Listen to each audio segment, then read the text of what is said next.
자, 상담의 기본 원리 7가지를 이야기할 텐데요. 굉장히 중요한 부분이고 출제 빈도도 높을 수 있는 내용입니다. 자, 개별화, 인디비주얼리제이션인데요. 인간은 누구나 개인으로서 처우받고 싶은 욕구를 가지고 있습니다. 그리고 내담자는 개개인의 독특한 자질을 이해하고 자질을 이해하고 내담자의 차별화된 특성에 따라서 상이한 방법을 적용해야 되는 원칙을 의미하는 건데요. 인간은 누구나 다 다릅니다. 동일한 사람은 한 명도 없습니다. 지구상에 60억, 50억 인구가 있다고 할 때 똑같은 사람은 단 한 명도 없습니다. 제가 앞선 상황과 마찬가지로 맹장수술 얘기를 또 한번 하겠습니다. 지금 여러분들이 제 강의를 듣고 있는 지금 이 상황이 100명의 수강생분들이 강의를 듣고 있다면 좀 말도 안 되는 상황을 예를 들어보죠. 여러분들이 지금 동시에 100명이 동시에 맹장에 문제가 생겼어요. 그럴 리는 없지만 자, 그래서 지금 여러분들이 다 지금 병원에 지금 막 실려가야 되는 상황이에요. 급성 맹장이에요. 그랬을 때 여러분들이 나타나게 되는 심리적 반응 100명이면 100명이 다 다릅니다. 어떤 사람은 안 그래도 출근하고 싶지, 직장인이라면 안 그래도 내일 출근하고 싶지 않았는데 맹장이 터진 거예요, 오늘. 아주 인정될 수 있는 핑계가 생긴 거 아닙니까? 몸은 아프지만 심리적으로 너무 좋아요. 내일 출근 안 해도 돼. 근데 가급적이면 병원에 오래 있다가 나가야지. 너무나 행복해. 이런 상황일 수 있고요. 어떤 사람은 병원에 실려가면서 당장 내일 시험 봐야 되는데 이거 큰일 났네. 아르바이트 해야 되는데 이거 어떡하지? 아주 걱정이 태산일 수 있어요. 맹장이라는 문제 때문에 병원에 실려가는 상황은 여러분들 지금 보고 있는 100명이 다 똑같지만 100명이 느끼고 있는 그 상황에 대한 심리적인 특징은 100명이면 100명이 100가지가 존재한다고 보시면 됩니다. 똑같은 사람은 아무도 없습니다. 개별화. 청소년 상담을 하는데 소년원에 가서 상담을 한다고 한번 예정을 해봅시다. 죄목에 절도. 그러니까 A라는 청소년, B라는 청소년 절도, C 절도. 형량이나 그것도 똑같아요. 앞으로 2년. 이건 이제 단순한 기록 차트에 나와 있겠죠. 자, 그러나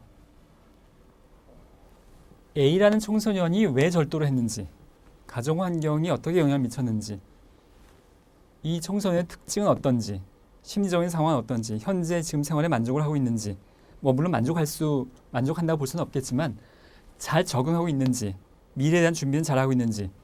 지금 절도로 2년 남았다라는 상황은 동일하지만 똑같은 사람은 아무도 없습니다. 내담자로서의 A, 내담자로서의 B, 내담자로서의 C는 각각 독특한 개별적인 존재예요. 소년원에 있는 절도한 2년 정도 형량이 남은 청소년은 이러이러하니까 이렇게 하면 되겠지라고 단정 짓고 상담을 시작하는 건 대단히 위험합니다. 인간은 누구나 다 달라요. 자, 그런 면들을 강조하고 있는 것이 개별화의 원칙입니다.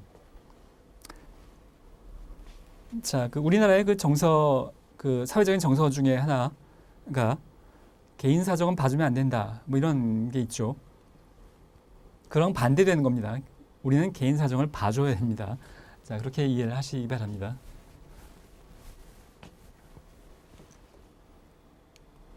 자, 의도적인 감정 표현.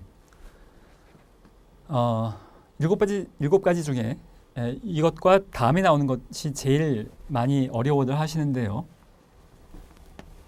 자, 여기서 의도적 감정 표현의 의도는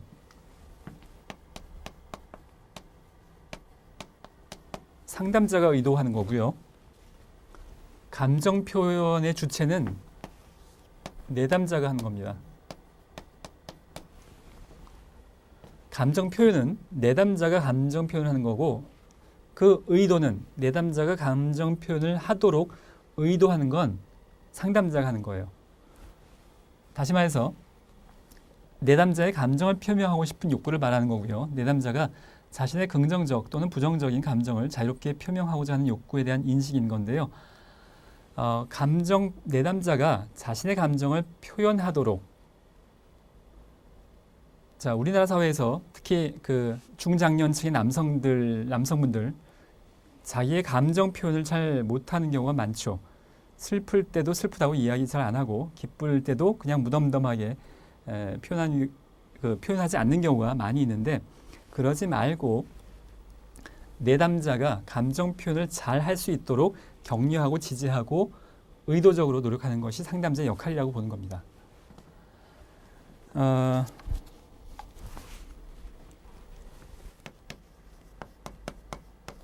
이 의도적 감정 표현과 관련돼서 우리 교재는 없는 개념입니다만 환기라는 단어를 쓰기도 합니다.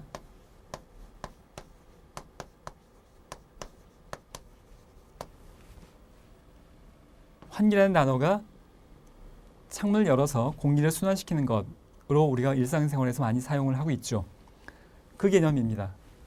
감정적인 환기를 얘기하는 거예요. 꽉 눌려져 있던 창문이 하나밖에 없는 방인데 그걸 꽉 닫고 있으면 환기가 잘 안 돼서 안에가 답답하죠. 그때 창문을 열고 공기를 순환시키면 그 답답함이 사라지는 것과 똑같은 감정적인 요인을 이야기하는 겁니다. 우리의 본질 중에 하나예요. 감정을 표현하는 것, 감정을 느끼는 것도 우리의 자연적인 생물학적인 요소고요. 그 감정을 표현하고자 상대방으로부터 인정받고자 하고 싶은 욕구도 우리가 사람마다 그 정도의 차이는 있어요. 누구는 좀 강하게 이렇게 느끼고 어떤 사람은 좀 덜 느끼고 하는 정도의 차이는 있지만 기본적으로 우리는 감정을 표현하고 상대방의 공감을 받고 싶은 그런 존재입니다. 그래서 감정을 표현하지 않고 있다는 얘기는 그 창문을 열지 않고 꽉 막힌 방에 있는 것과 마찬가지인 겁니다. 창문을 열고 공기를 순환시키는 것처럼 감정을 환기시키는 겁니다. 꽉 눌려져 있던 감정을 표출하고 상대방이 내 얘기를 잘 들어줄 때 그때 이 상담의 효과가 나타날 수 있는 것에 대한 내용이 바로 이겁니다. 의도적 감정 표현의 원리. 상담자는 내담자가 감정 표현을 잘 할 수 있도록 저는 기쁘거나 슬프거나 그냥 무덤덤합니다. 아, 그러세요? 그렇군요. 넘어가지 말고 그 사람의 감정 내면에 꽉 막혀있는 그런 감정이 어떤 건지 표출할 수 있도록 그게 정신건강에 바람직하다고 보는 겁니다.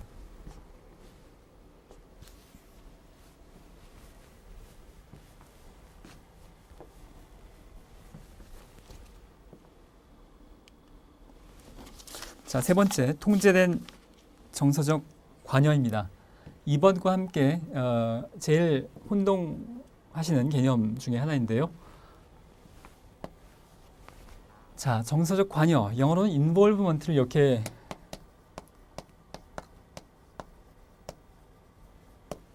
표현을 하고 있는데 자, 좀 더 우리가 알기 쉬운 단어로 저 관여라는 것의 의미는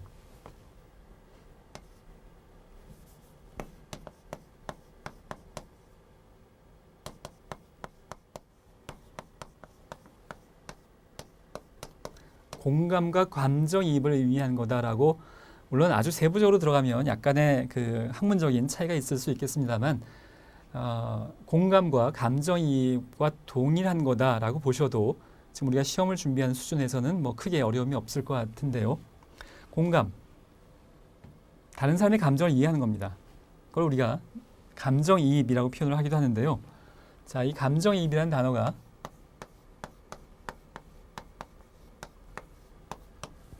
이동해서 들어간다라는 의미입니다. 이사할 때 그 이동할 이자에 들어갈 입자입니다. 이 입이란 말의 의미는 뭐냐면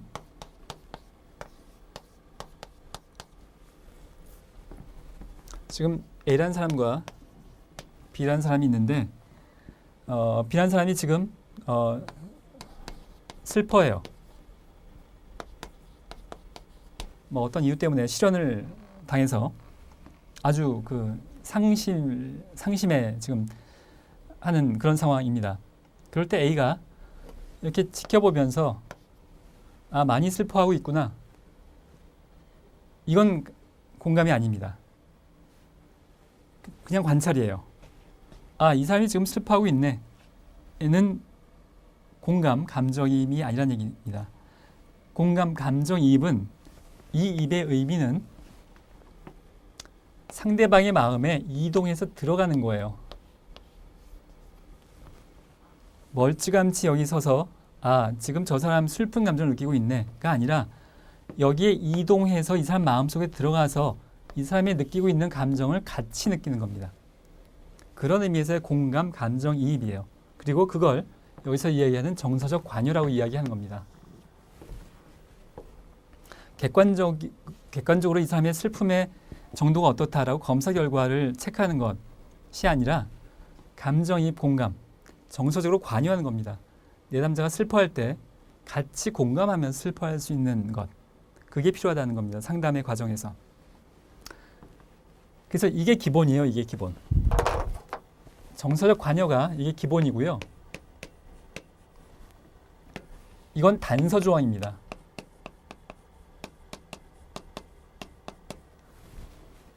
자, 어떤 분들은 저기 이제 통제된 정서적 관여라고 되어져 있으니 저 통제에 너무 지나치게 그 방점을 찍고 아, 정서적 관여는 통제를 해야 되는 거구나. 다시 말해서 정서적 관여는 삼가야 되는 것.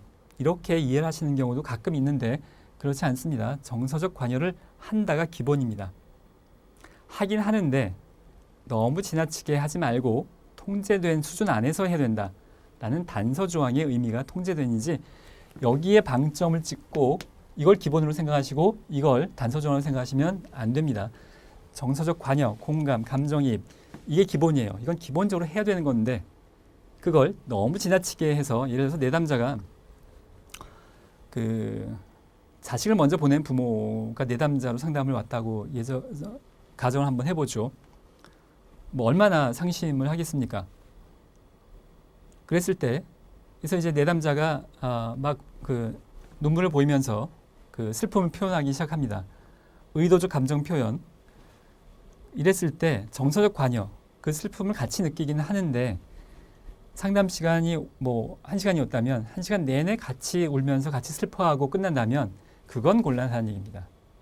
상대방의 내담자의 감정에 이끌려 들어가서 지나치게 하는 건 문제가 되니 우리의 상담의 목적을 달성하기 위해선 지나치지 않게 적정하게 적절한 수준으로 통제가 필요하다.